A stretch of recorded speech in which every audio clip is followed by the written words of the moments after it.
Good evening. With the summer festival season right around the corner, we're already seeing proof of it in the border city. Colonial Days is coming up soon, and the first trucks arrived at Lloydminster grounds this afternoon. These rides and concessions made the 6.5-hour trip from Yorkton, Saskatchewan today. The BC-based company in charge says it's been a busy summer. We start off in May at the Cloverdale Rodeo. That's a big one. And then Medicine Hat Stampede, Prince Albert exhibition. We spend about 2 months in each western province. When it's all said and done, 50 trucks will come set up on the grounds over the next 2 days, bringing with them 200 staff. As for the rides, Wendy Hauser says we'll see fan favorites along with some new additions. We have the Vertigo, and we have the Drop Tower, and some really great kiddie rides for the little youngsters. Colonial Days opens for a sneak peek on Tuesday night, and it all wraps up Saturday. It's a job that is both physically and mentally demanding, and one that involves a lot of sacrifice. According to the Canadian Mental Health Association, approximately 13% of military personnel will suffer from post-traumatic stress disorder.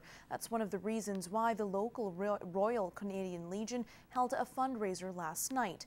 The proceeds from the disco dance for wounded warriors goes towards a weekend getaway for recovering soldiers in Nipawin, Saskatchewan. Annika Notveit has more. Dave Little served in the Army for 20 years.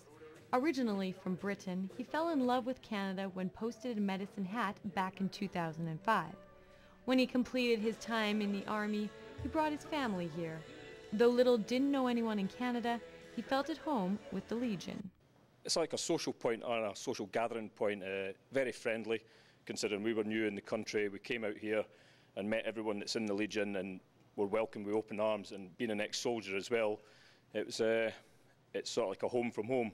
Little says it's important to have organizations like Wounded Warriors to support soldiers when returning from the field. PTSD, it's like a hidden injury. You can't see it, and it doesn't always arise as soon as you come back from being away, be it Iraq, Afghanistan, or any theatre of war. So you've really got to give it time, and they've got to have this, like a channel, a support channel to go to.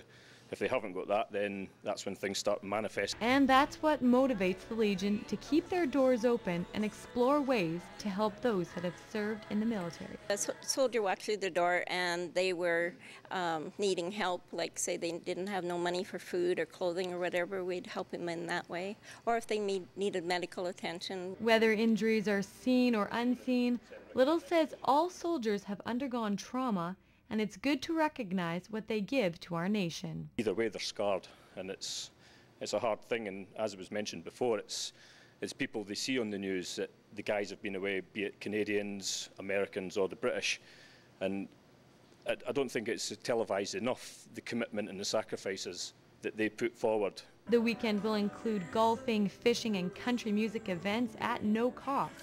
160 soldiers are expected to attend.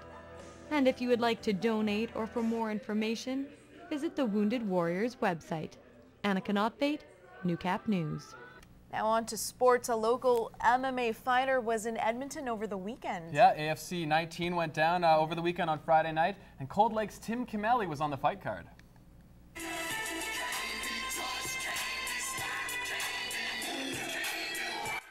The 31-year-old was filling in as a replacement fighter and taking on Dwayne Lewis. The bout went a full 3 rounds, with Lewis winning by unanimous decision. Kimeli took the fight on very short notice, leaving him only 2 weeks to prepare, and it impacted the fight. My lungs weren't there.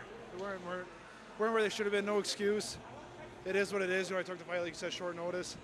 I thought I was in good enough shape. I just couldn't pull the trigger in the later rounds. I got the win, but I'm not happy at all with it. I think I tore my hamstring in the first round.